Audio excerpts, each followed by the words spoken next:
Everybody says to you when something dramatic happens in your life that you change in some way or another, and it is meant to be good for you. So in the early stages of being separated in a divorce or separation or whatever is very, very difficult. But it's really trying to find your path the way through.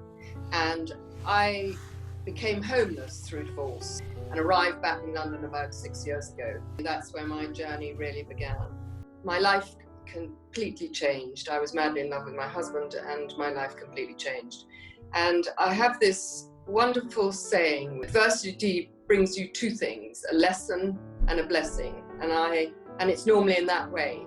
So I got the lesson pretty quickly, and the blessing is now with me now. So I'm really happy where I am and where I've got to in 13 years. And actually quite proud of where I've got to. I had a moment of complete dismantlement, and when somebody says your heart aches, I had a session for about 3 weeks where I really could have pulled, I thought I was having a heart attack. I really could have pulled my heart out. Now, if I hadn't had my children around me, I think I probably would have been very more dismantled in that. But they were grieving as well, so I had to hang on and look after them as well as myself. And that was very complicated. So trying to get through that period was tremendously difficult.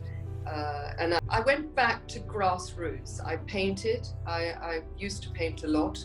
I started to paint. I'd never sculpted, and I longed to sculpt. So I started a session with Morley College, funnily enough, in London near Waterloo, and had the most lovely time there, putting my hands in clay. And funnily enough, when I put my hands in the clay, I burst into tears. So there was something very therapeutic about that. I run a small divorce area called CKRP, which really just is where you can discuss the private sides of what you don't want to tell your friends. All I wanted to do was to help the homeless, because I was homeless, and I'm an ambassador of 2 homeless non-profits, and what we've done on the streets over COVID has been amazing. I didn't realise how many tears I had until eventually I couldn't stop crying any longer, because I was completely devastated when my husband left, and I just cried and cried and cried, and eventually your tears stop.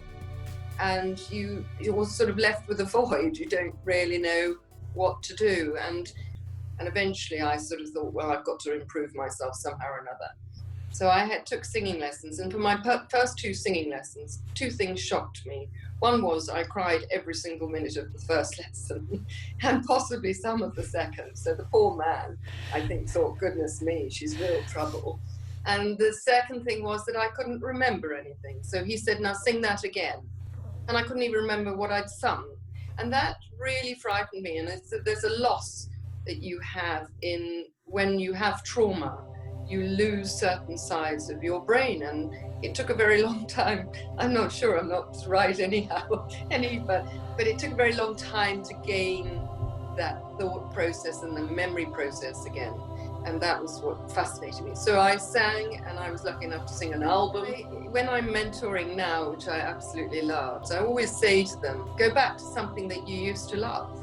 What did you do? Which part of your life which was tactile with a pen or a pencil or sewing or something that you used to love? Try and go back to that, because there's great therapy in that. Or try and learn a skill. I belong to play the drums. I've had 2 sessions on the drums.